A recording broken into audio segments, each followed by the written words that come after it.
పరిస్థితుల నుంచి వచ్చాం.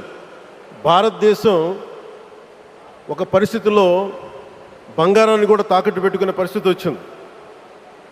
అలాంటి పరిస్థితుల నుంచి దశాబ్దం పైనుంచి మూడోసారి ప్రధానమంత్రిగా ఆయన ఈ రోజున మన దేశాన్ని నడిపిస్తూ ఉన్నారు. అలాంటి ప్రధానమంత్రిని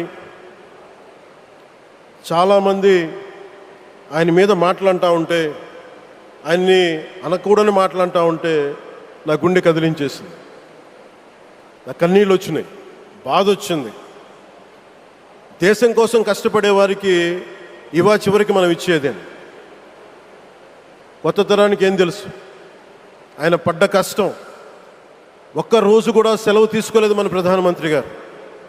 ఈరోజు పెట్టుబడులు వస్తున్నాయి మనకి, ఒక్కరోజు కూడా సెలవు తీసుకోలేదు. శత్రు దేశాలు, మన అభివృద్ధికి ఈర్ష్యపడే పశ్చిమ దేశాలు, వీటన్నిటినీ తట్టుకొని ఒకవైపు విదేశాల్లో ఉండే శత్రువులతో పోరాడాలి, దేశాన్ని అభివృద్ధి పదంలో తీసుకెళ్దామంటే అంతర్గత శత్రువులతో పోరాడాలి.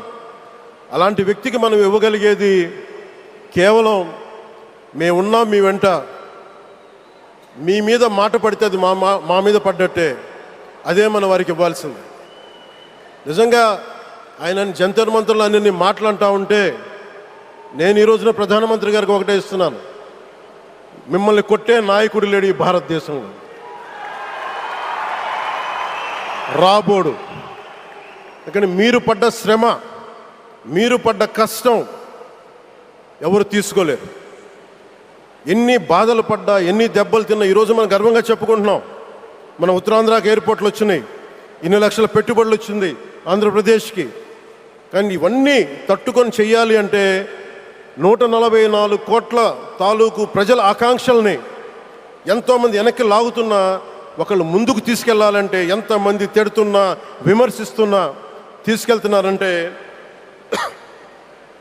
ఒకే ఒక్క నాయకుడు ప్రధానమంత్రి శ్రీ నరేంద్ర మోదీ గారు.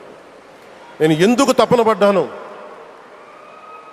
నేను అలయన్స్ కోసం ఎందుకు తపన పడ్డాను, మీ నాయకత్వం మాకు కావాలి ఎందుకు తపన పడ్డానంటే